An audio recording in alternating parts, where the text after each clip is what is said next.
The call came at 14 minutes past 11 at night. Alessio Ferran was at the long table in his mother's house, eating late with 6 men who ran the north half of the city, when his phone lit up on the tablecloth beside his glass. Iris. He stopped with his fork halfway to his mouth. Iris Lang had worked for him for 3 years. In 3 years she had never once called him after 7 o'clock in the evening. Not when the port strike broke. Not when his uncle died. Not when a car went into the river with 2 of his men inside it. Iris Lang sent messages. Short ones. Meeting moved to 9. Bring the blue folder. Eat something. Iris Lang did not call at night. The men around the table went on talking. Alessio put the phone to his ear and said, "Yes." At first there was nothing. Then he heard breathing, very close to the phone, the way people breathe when they are trying not to be heard. Behind it, far away, there was music. A piano. A room with high ceilings. He could hear the size of it in the sound. And a man laughing. "Iris," he said. Her voice came through in a whisper so small he had to press his hand over his other ear. "Come get me." 3 words. Then a soft sound, like a chair moving, and the line went dead. Alessio Ferran stood up so fast that his chair went over backwards onto his mother's good floor, and every man at that table stopped talking at once. He called back twice. The phone was off. "Kessler," he said. No. He did not have a Kessler. He had a driver named Bruno Vasque, a lawyer named Ito, and a large quiet man named Paul Renner who had been with him for 9 years. "Renner," he said. "Find her phone." "Boss, she is probably—" "Find her phone." It took 4 minutes. Alessio spent them standing in his mother's hallway with his coat already on, and in those 4 minutes he did something he had not done since he was 22 years old. He panicked. Not on the outside. On the outside he was a man in a black coat looking at a painting. But inside, his mind went through every single thing he knew about Iris Lang, and every single thing arrived at the same place. She was 26. She had come to the office 3 years ago through a normal agency, with a normal file, and she had been so extremely good at the job within 1 month that he had stopped noticing her, the way you stop noticing that a room has heating. She knew where every paper in his life was. She knew which of his cousins were lying to him and which were only stupid. She had learned, without ever being taught, that when he stood at the window and did not speak, he wanted coffee and silence, and when he sat on the edge of the desk, he wanted an argument. She was the only person in his organization who told him no. She did it about twice a month, in a flat, polite voice, and she was right roughly 9 times out of 10. And in 3 years, Iris Lang had never once asked him for anything. Not a raise. Not a day off. Not a favor, not a name, not a car, not a single one of the 100 small things that everyone else in his world asked for constantly. So when a woman like that whispers, "Come get me," into a phone at 11 at night, a man does not sit down and finish his dinner. "Got it," Renner said, coming back into the hall. "The Ambassador Hotel. South Side." Alessio turned his head. "Say that again." "The Ambassador. On Weir Street." The south side of the river was not his. Everything below the water belonged to other families, and for 11 years there had been a very quiet, very expensive agreement about who crossed and when. "What is she doing on the south side?" Renner said. "She is not," Alessio said. "Somebody took her there." He was already walking. 2 cars went over the bridge at 10 to midnight. On the way, Alessio made one more call to the night man at his own office. "Is her car in the garage?" A pause. Footsteps. Then, "Yes, boss. Silver Fiat. Space 11. It has been there since this morning." Alessio ended the call and looked out at the black water. Her car had not moved all day. So Iris Lang had left his building this evening in somebody else's vehicle, and she had gone across the river, and she had told nobody. That was the part that did not fit. If somebody had taken her by force out of his building, there would have been noise, cameras, a dozen witnesses. His people would have known within 10 minutes. Nobody had taken her. She had walked out on her own feet, got into a car, and gone. And then, at 11:14, she had changed her mind. The Ambassador Hotel was old money gone slightly tired. Marble floor, brass lifts, a piano player in the lobby who was 15 minutes from finishing his shift. The man at the desk knew Alessio's face immediately, and made the mistake of trying to hide it. "Private dining," Alessio said. "Which room?" "Sir, I am not able to." "Which room?" The clerk's eyes went up and to the left, towards the stairs, before his mouth could stop them. "4," he said miserably. "Room 4." Alessio went up the stairs with Renner behind him and Bruno at the bottom, and on the landing he stopped, because there were 2 men standing outside the door of room 4, and he read them in 1 second. Cheap suits. Very clean shoes. Hands folded low in front. No jewelry, no watches worth stealing, no cigarettes. Neither of them reached for anything when they saw him. Neither of them looked afraid. In 18 years, Alessio Ferran had never met a man from another family who looked at him like that. "Move," he said. They moved. Which was worse? He opened the door. Room 4 was warm and gold and quiet. A long table, laid for 5, mostly untouched. Wine that nobody had drunk. A window looking down at the wet street. 3 men sat on the far side of the table.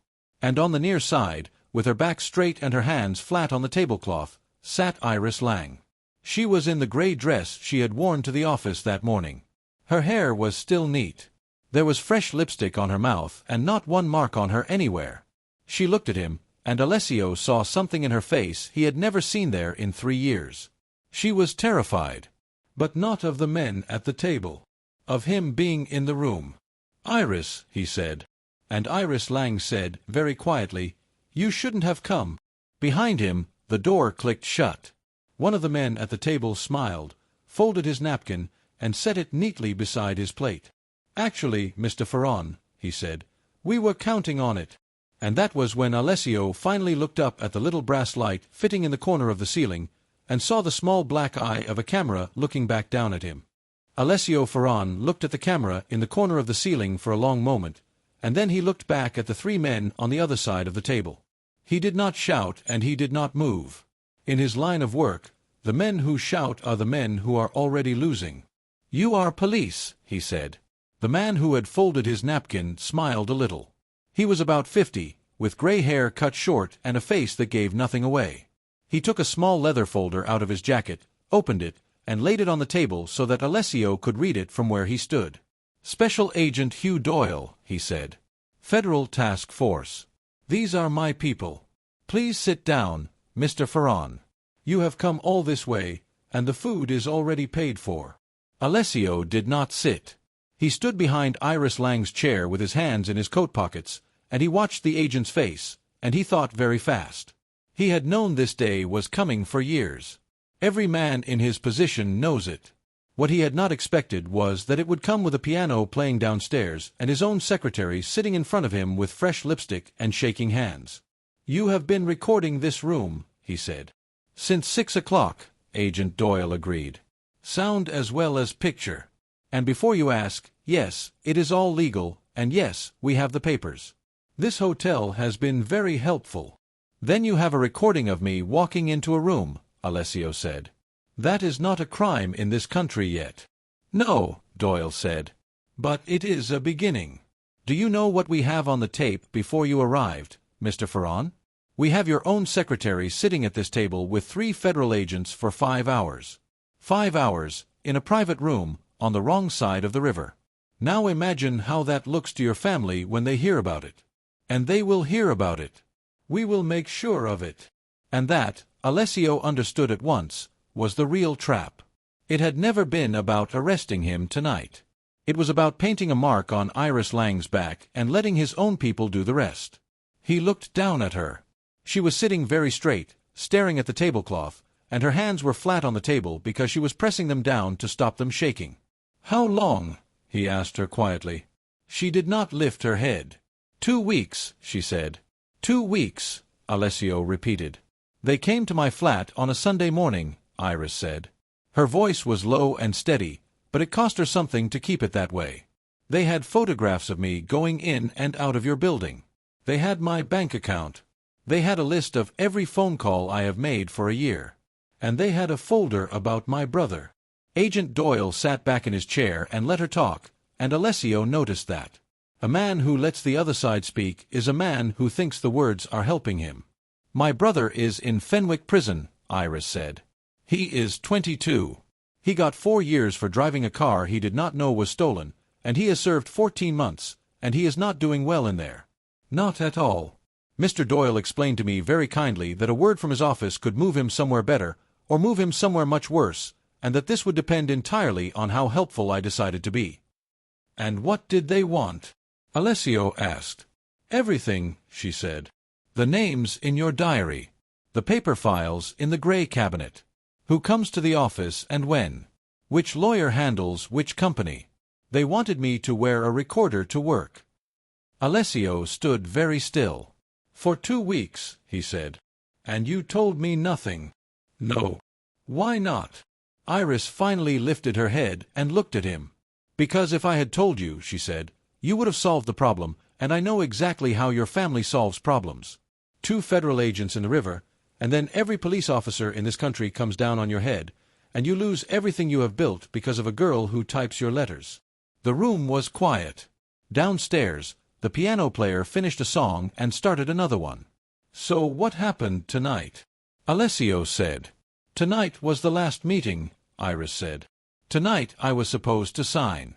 They brought me here after work, and they were very polite, and they put the paper in front of me, and they told me my brother's transfer was already typed and only needed a signature of their own. And I looked at the paper for a long time, she said, and I thought about my brother. And then I thought about the fact that in 3 years you have never once lied to me, and that you paid for my mother's funeral without ever telling me you had done it, and that you have never asked me a single thing about my life that I did not offer first. She looked down at her hands. So I asked to go to the bathroom, she said, and I called you from the corridor, and I said 3 words. And then a man took my phone.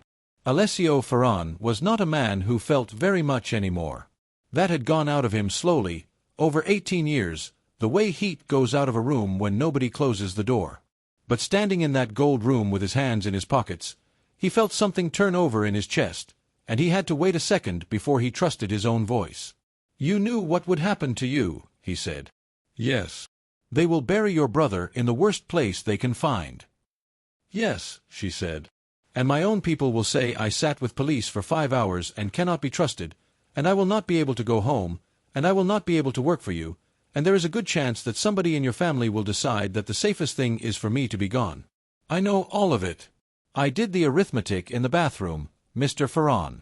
It took me about 4 seconds. Then why? Iris Lang looked up at him.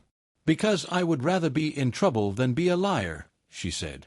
Agent Doyle made a small sound, the way a teacher does when a class is being slow. This is all very touching, he said, but let us be practical. Mr. Ferran, your secretary has just thrown away the best offer she will ever get, and she has done it in front of a camera, which means her name is now on a federal file as a person who refused to help. So here is my new offer, and it is for you. Sit down and talk to me for 1 hour, and this woman walks out of here tonight with no file, no photographs, and a brother in a better prison by Friday. Alessio looked at him for a long moment. Then he reached down, took Iris Lang's coat off the back of her chair, and held it open for her. Stand up, Miss Lang, he said. We are going home. Nobody stopped them.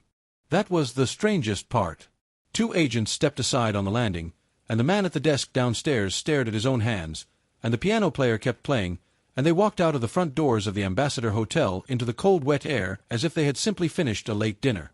It was only when Iris was in the back of the car, wrapped in his coat, with her hands finally allowed to shake, that Alessio looked back at the hotel. Agent Hugh Doyle was standing in the lighted doorway, watching them go, and he did not look like a man who had lost anything at all. He looked like a man who had turned over the first card in a very long game. Then he raised his voice, just enough to carry across the wet street, and said something that stayed with Alessio Ferran for a very long time. Ask her what her real name is, Mr. Ferran, he called. Go on. Ask her about her father. They drove for 10 minutes without a word. The rain had stopped, and the streets were shining, and Iris Lang sat in the corner of the back seat wrapped in a coat that was much too big for her, looking out of the window at nothing. Say it, Alessio said at last. She did not pretend not to understand. My name is Iris Calder, she said. Lang was my mother's name before she married. I started using it when I was 17, and there is nothing illegal about that, but that is not the part you are asking about." "No," Alessio said. "It is not. My father was Thomas Calder," she said. "He kept the books for your family for 9 years. He went to prison 11 years ago. He died there, in his 4th year, of pneumonia, in a room with 3 other men. I was 15 when he was taken and 19 when he died." The car went over the bridge. Alessio watched the black water go by underneath and said nothing at all, because he remembered the name. Of course he remembered the name. He had been 24 years old then, and his father had still been alive, and he had heard that name said at a dinner table in a tired, careless voice, the way you talk about a tool that has done its job. "You came to work for me on purpose," he said. "Yes." "You spent 3 years 2 doors away from my office." "Yes." "Why?" "Not tonight," Iris said quietly. "I will tell you all of it, I promise. But I have been awake since 5 o'clock this morning, and I have just thrown my life away in a hotel dining room, and if you ask me that question tonight I am going to start crying, and I would very much like to not do that in front of you." Alessio Ferran looked at her for a long moment in the dark of the car. Then he turned to the front and said, "Renna, take the long way home." By 9 o'clock the next morning, the whole thing had gone exactly where Agent Doyle had wanted it to go. It began with a phone call to a barber shop on Cross Street from a man who did not leave his name, and by 8 the story had reached the market, and by 8:30 it had reached a cafe where certain older men drank coffee every morning, and by 9 it was sitting in the ear of Carlo Ferran, who was Alessio's uncle, and who had been waiting 11 years for a good reason to be angry at his nephew in public. The story that reached him was simple and ugly. The boss's secretary had spent 5 hours in a private room with federal agents, and the boss had walked in, and then he had walked out again with her, and nobody had touched anybody. Alessio spent that morning in his office with the blinds shut, taking calls from men who were all asking the same question in 6 different polite ways. Iris did not come to work. He had put her in a room at his own house instead, with Bruno on the door, which had made 2 of his own men look at each other in a way he did not like at all. At 11, Renner came in and shut the door behind him. "Boss," he said, "there is a problem with the police story, and I have been sitting with it all night." "Say it." "They knew about the gray cabinet." Alessio looked up. The gray cabinet stood in the room behind his office. It held paper. Not important paper. The important paper had not been on paper for years, but old paper, the kind that shows where a thing came from, and who signed for it, and when. 5 people in the world knew that cabinet mattered. Alessio, Renner, Ito the lawyer, his uncle Carlo, and Iris. They also knew her brother's prison, Renner said. And they knew the boy's case number. That is not something you find by following a woman home from work. Somebody handed them a shopping list, boss. Somebody who knows the office. Alessio sat back in his chair and looked at the ceiling. "So we have a mole," he said. "We have a mole. And this morning every man in the city thinks the mole is a woman who has just thrown away a federal deal to protect me," Alessio said.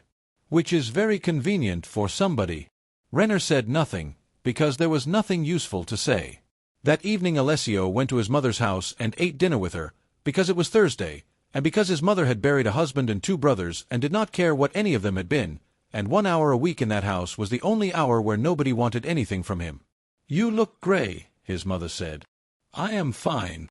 "You are not fine. You are eating like a man doing homework." She put more food on his plate without asking. "It is the girl." Alessio put down his fork. "Who told you that?" "Alessio," his mother said, "there are 11 women in this family and we all have telephones. Now eat." He ate. "Do you believe she is a police spy?" his mother asked. "No." "Why not?" He thought about it properly before he answered, because his mother could tell the difference between a real answer and a fast one.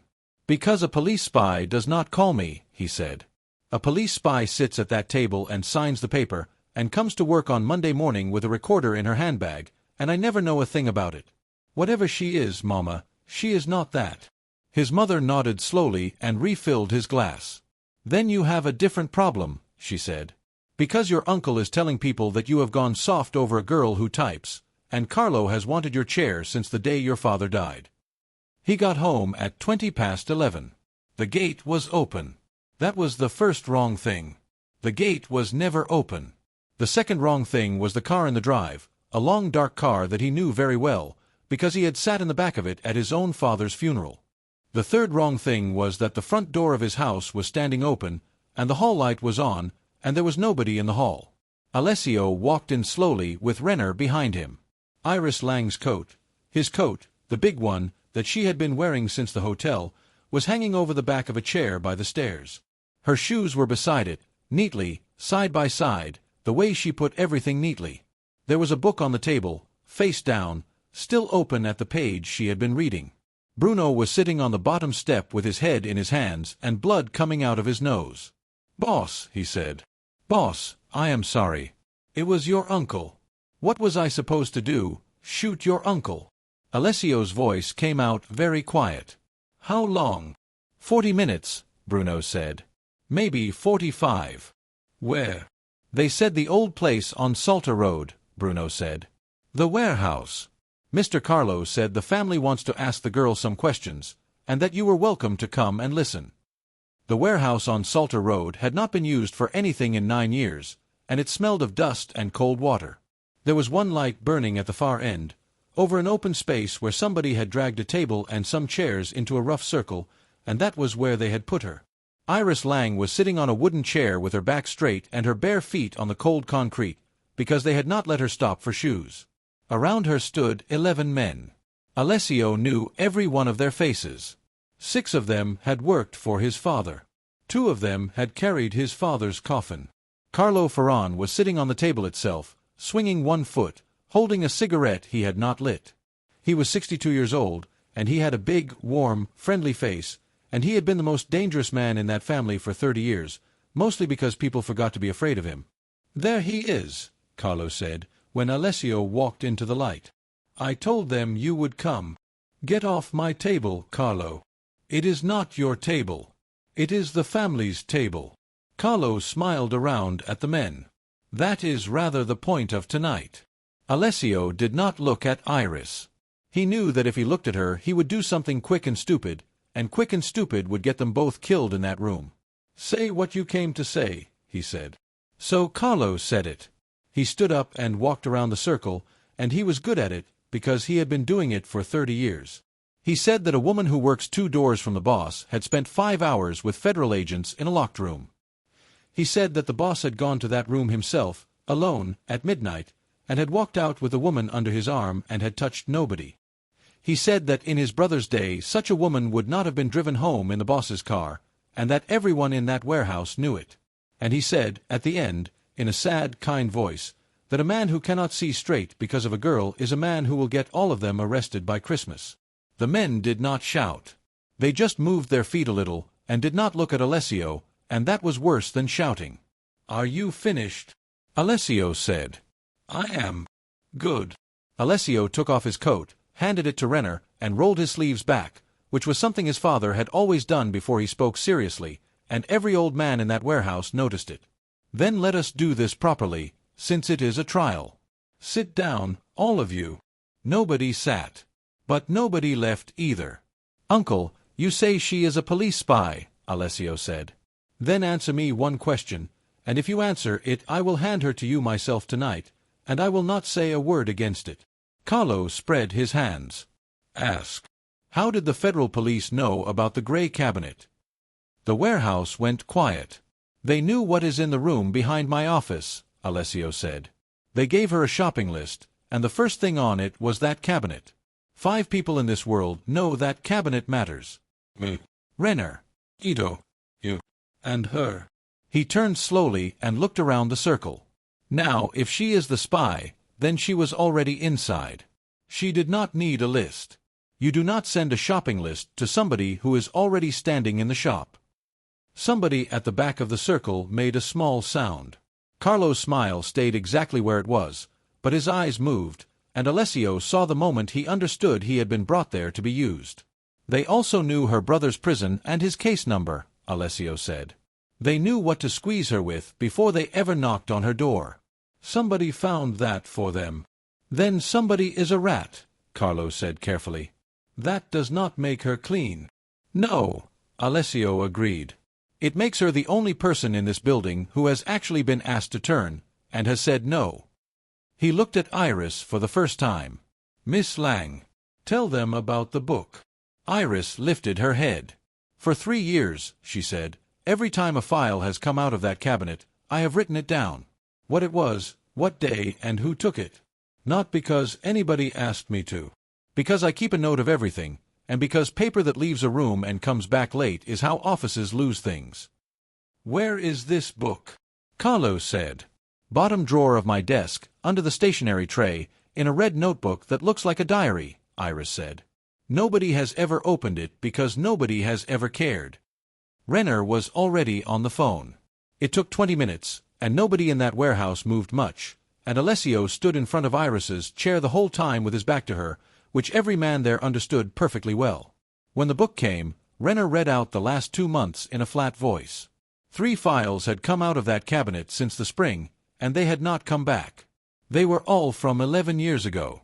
And beside each one, in small neat handwriting, were the same 2 initials. A.I. Anthony Ito. Everybody turned and looked at the lawyer. Ito was a small, tidy man of 55 in a good coat, who had done the family's papers for 20 years, who had never raised his voice at anybody, and who was standing slightly outside the circle, near the door, as he always did. "That is a filing note," he said. "That is not a crime." "No," Renner said. "But this might be. The Ambassador Hotel keeps a car park camera, boss. I asked for the tape this morning as a matter of housekeeping. Your car went in at 11:10 at night." He paused. "Mr. Ito's car went in at 20 to 6 in the evening. 6 hours before the meeting. He was there, boss. He was in that building before the agents even sat down." The silence in that warehouse changed shape. Anthony Ito looked around at 11 faces and understood, quite quickly, that this was the last room he was ever going to have any say in. "They have me on the Vinci accounts," he said. His voice had gone dry. 6 years of it. "They came to me last winter with the whole thing in a box, and they told me I would be 67 when I came out, and that my wife would sell the house in the first year. And then they made me an offer." "You gave them her father's files," Alessio said. "I gave them what they asked for." "And her brother." "I gave them what they asked for," Ito said again, louder, and then his mouth shook. "Do you know what he asks for, that man? He does not want money. He does not want cases. He wants you, Alessio. He has wanted you for 11 years, and he does not care what he burns on the way." Carlo Ferran had gone a strange gray color. He had brought 11 men to a warehouse to break his nephew, and he had done it 2 days after somebody put the idea in his ear, and he had just worked out who that somebody was. "Whose idea was tonight?" Alessio asked him, without turning around. Carlo did not answer. "Ito," Alessio said. "Whose idea was tonight?" "Mine," the lawyer said quietly. "It was going to happen anyway. I only chose the day." 2 men took him by the arms. He did not fight. He was a tidy man, and he went tidily, and at the edge of the light he stopped and looked back, and he did the last bad thing he ever did in that family, which was to tell the truth to the wrong person. "Miss Calder," he said. Iris looked up. "I am not going to see the outside again," Ito said, "so you may as well have it. Your father did not lose those books 11 years ago. He was given to the police. It was arranged. He signed for things he had never touched, and everybody in this room was told he had been careless, and it was cleaner than a war, and it cost this family nothing at all." Iris Lang stood up slowly from the chair. "Who arranged it?" she said. Ito looked at her with something that was almost pity. "I did," he said. "And the officer I gave him to was a young man with gray eyes who had just joined a task force, and who has been keeping me out of prison ever since, so that one day I could be useful again." He shrugged one shoulder. "His name is Hugh Doyle." Nobody in that warehouse spoke for a long time after Anthony Ito said the name.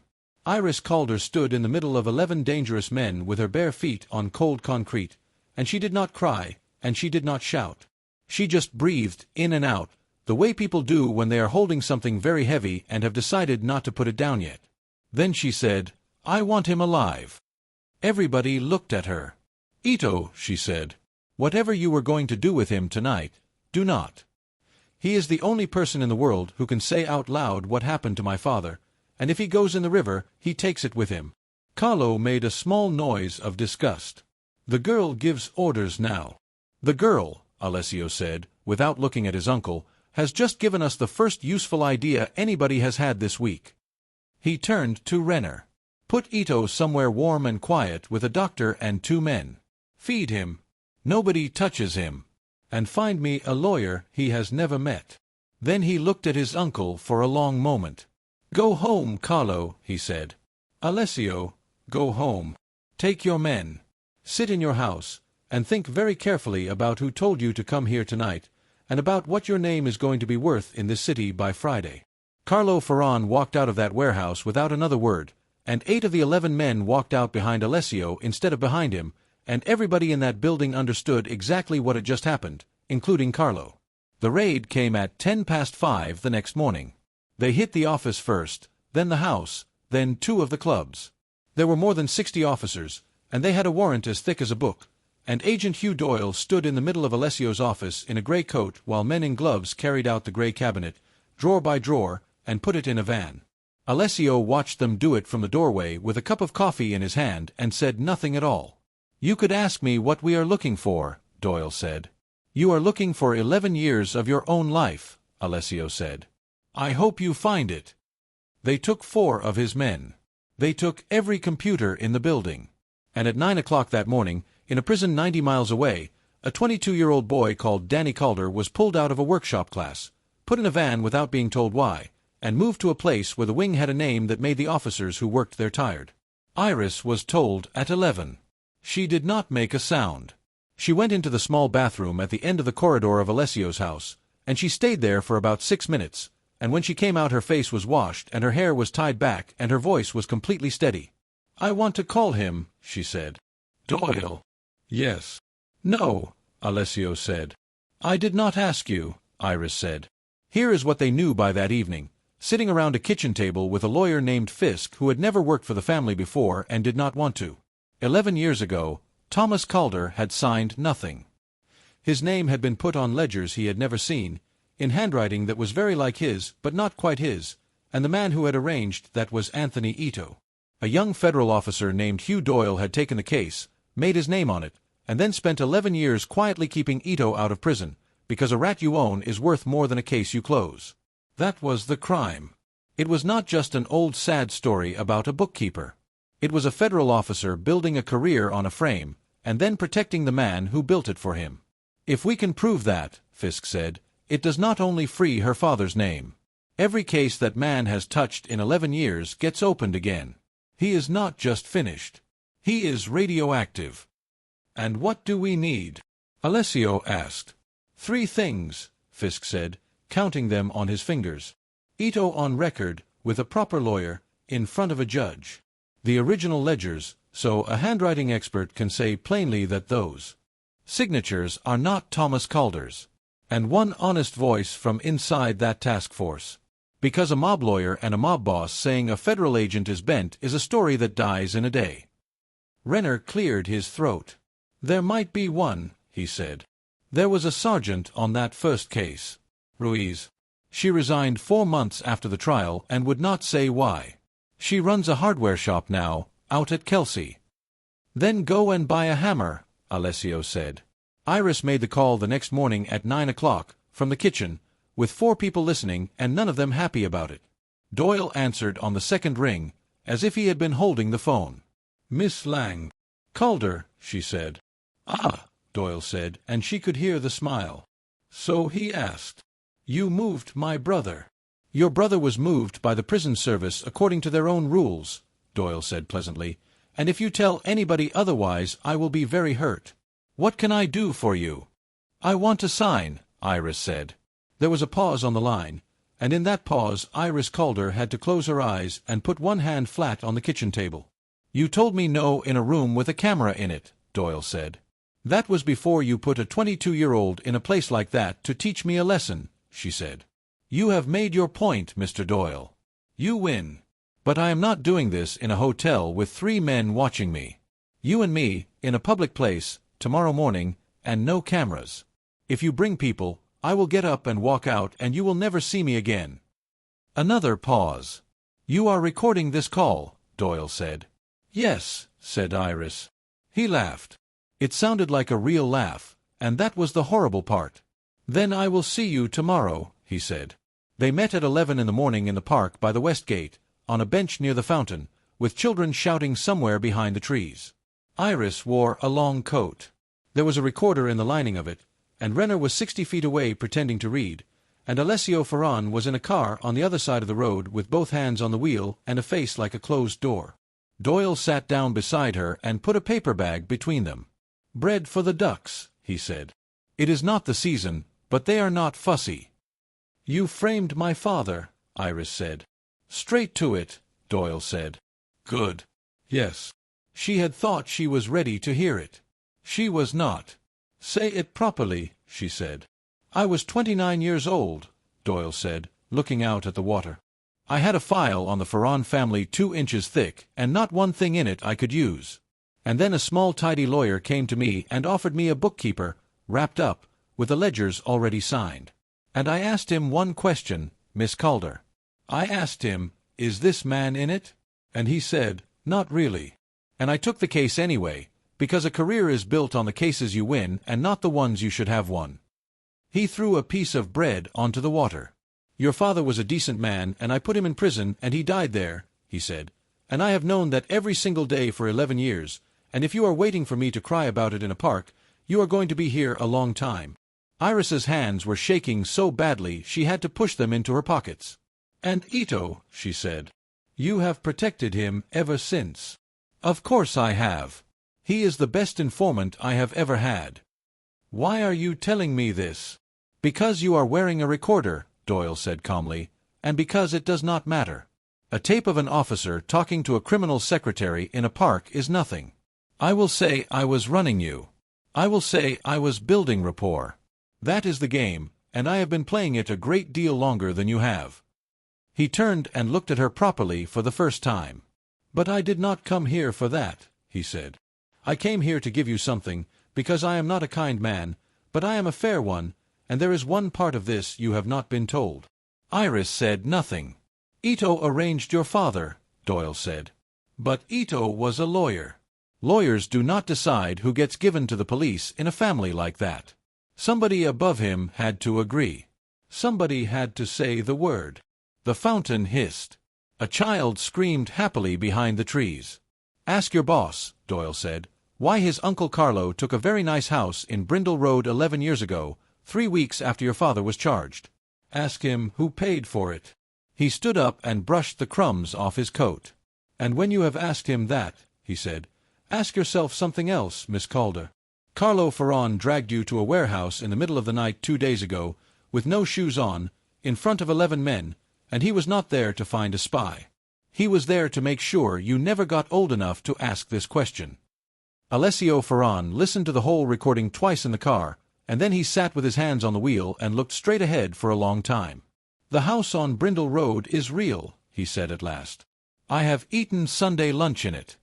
He told everybody he bought it with the money from my grandmother's land." "Can you find out who paid?" Iris asked. "I can find out anything," Alessio said. "That is not the hard part. The hard part is that I already know. It took Fisk, the lawyer, 2 days. The house had been bought through a small company, and the small company had been set up by a legal firm, and the legal firm had been Anthony Ito's. The date on the papers was 3 weeks after Thomas Calder was charged. And when Ito was asked about it, sitting in a warm room with a doctor, 2 guards, and a lawyer he had never met before, he answered in one flat sentence, because he had stopped caring several days earlier. "Carlo's numbers were wrong," he said. "Nearly 2 million was missing from the north side, and it was missing because Carlo had taken it, and the books were about to be looked at. So we found somebody quiet to carry it. Calder was chosen because he had no family in the business, no friends in the family, and a daughter at school. That was the whole reason. He was not punished for anything. He was simply the cheapest way out." Alessio went to Brindle Road on a Sunday, alone, because that was how it was done. His uncle opened the door in a cardigan with a newspaper in his hand and a smell of roasting meat behind him, and his big warm friendly face went through about 4 different expressions in 2 seconds and settled, in the end, on tired. They sat in the front room. Carlo did not bother lying, which Alessio thought, afterwards, was the only decent thing his uncle did that day. "Your father would have done the same," Carlo said. "My father never knew." "Your father did not want to know. That is a different thing, and you are old enough now to understand it."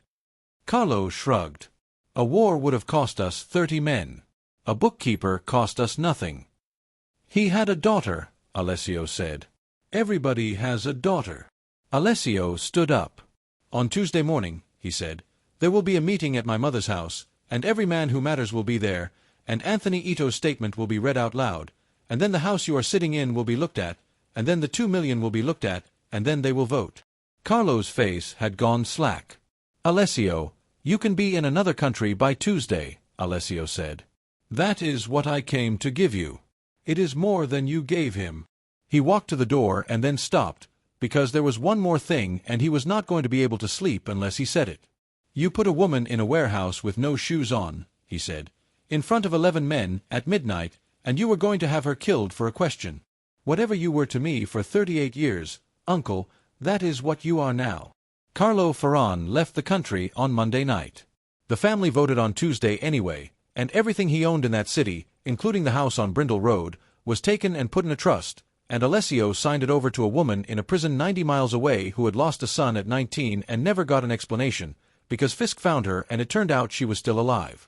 The rest of it was slower and much less exciting, which is how real things usually are. Sergeant Mabel Ruiz, who ran a hardware shop out at Kelsey, listened to Renner for 40 minutes without saying a word, and then went into her back room and came out with a cardboard box. Inside it was a copy of her own first report on the Calder case, written 11 years earlier, in which she had noted that 3 of the signatures on the ledgers did not match the man's other handwriting, and that the ledgers had come into police hands from a source, and that in her opinion the case needed 6 more months. Attached to it was the memo she had received back, telling her the matter was closed, signed by a young officer named Hugh Doyle. "I kept it because I could not throw it away," she said. "And I quit because I could not look at it. 11 years I have been waiting for somebody to knock on that door, and I always thought it would be a policeman." The ledgers themselves had gone into a federal van with the gray cabinet, which should have been the end of everything. Except that it was not. Because 3 years earlier, a young woman had taken a job as a secretary in that office for one reason and one reason only, and in her first 8 months there, working late, alone, with a small camera and a great deal of patience, she had photographed every single page of every file from the year her father was arrested. "I found nothing," Iris said, when she finally put the memory card on the table in front of Fisk. "That is the truth. I looked for 2 years and I found nothing at all, because the men who did it never wrote anything down, and I was looking in the wrong place for the wrong crime. I stopped looking eventually. I did not stop because I forgave anybody. I stopped because I was tired." "Why did you stay?" Fisk asked, which was the question Alessio had not asked her for 3 weeks. Iris looked at the table. "Because I came to hate a man I had never met," she said, "and then I met him. And he was rude, and he worked too much, and he did not lie to me, and he paid for my mother's funeral without ever telling me. And I sat in that office for a year with the wrong story in my head, and one day I had to admit that the man who ruined my father was not the man 2 doors away, and after that I did not know what to do with myself, so I kept doing the job." Nobody said anything for a while. "The photographs are date-stamped," Fisk said at last, gently. "Every page. Miss Calder, do you understand what you have?" "Copies," Iris said. "Copies are not evidence. Copies made 3 years ago, before anybody knew any of this was coming, are extremely good evidence," Fisk said, "because a handwriting expert does not need the paper. He needs the writing." The expert took 9 days. His report said, in careful language that Fisk translated for them, that in his opinion the 3 signatures on the ledger pages were not written by Thomas Calder, and that they showed the slow, careful stroke of a person copying rather than the fast, loose stroke of a person signing his own name. Fisk took the whole thing, the expert's report, Ruiz's box, Ito's sworn statement, the Brindle Road Company papers, and he did not take it to the police. He took it to a newspaper, and to the office that investigates federal officers, on the same morning, at the same hour. It came apart very fast after that. Hugh Doyle was suspended within a week. He fought for 11 months and he was good at fighting, but the thing about a man who has built a career on one thing is that when that thing goes, all of it goes. Every case he had ever touched was opened again. 2 other men came forward, then a third.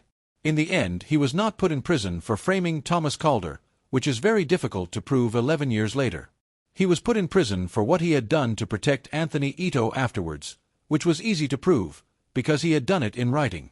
Anthony Ito served 4 years and then went to live with his sister and was not spoken about again. And on a Thursday morning in October, in a small courtroom with almost nobody in it, a judge said out loud that the conviction of Thomas Calder was unsafe and was set aside, and that the court noted the man had died in custody, and that the court was sorry.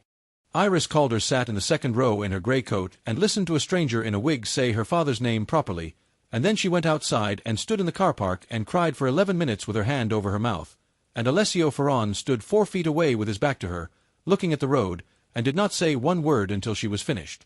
Danny Calder was moved back to a decent prison in the spring and released the following year. He works in Kelsey now, in a hardware shop, for a woman who does not take any nonsense from him. Iris did not go back to the job. She stayed on for 6 weeks to hand everything over properly, because she was who she was, and then one Friday afternoon she put a folder on Alessio's desk with every password and every file location and every contact number written out in her small neat hand, and said she was leaving. "I know," Alessio said. "You know. You have been putting that folder together for a month. You leave it in the second drawer." He shrugged. "I am not stupid, Miss Calder. I only look tired." She laughed, which she had not done in front of him more than 3 or 4 times in 3 years. "I cannot work for you," she said. "Not now. Everyone in this city knows my name and what happened, and every time you walk into a room with me they will say you are soft, and they will be watching you for it. I have cost you enough. That is my problem, not yours." "That is exactly what I mean," Iris said. "It should not be." Alessio stood up and walked to the window and stood there with his hands in his pockets, and she waited, because after 3 years she knew what that meant. "Where will you go?" he said. "My father's sister has a place near the coast. I have not seen her in 9 years. Iris picked up her bag. "I am going to sleep for about a month, and then I am going to find out what I want, because I have not thought about that since I was 15 years old." At the door she stopped. "Thank you for coming to the hotel," she said. "You called. You did not have to come." "Miss Calder," Alessio Ferran said, still looking out of the window, "in 3 years you never asked me for a single thing. When a woman like that finally asks, a man goes." 11 months later, on a Tuesday night in the summer, Alessio's phone lit up on the table beside his glass while he was eating a late dinner at his mother's house with 6 men who ran the north half of the city. He looked at the screen and everything in him went still, exactly the way it had that first night. Iris. He picked it up and walked out into the garden without excusing himself, and his mother watched him go and said nothing and smiled into her wine. "Yes," he said. There was no piano this time. There was the sound of the sea, far off, and the wind, and a woman breathing. "I have thought about it," Iris said. "About what?" "What I want." Alessio Ferran stood in his mother's garden in the dark with the phone against his ear and found that he could not speak at all. "Alessio," she said. "Yes." "Come get me." He went.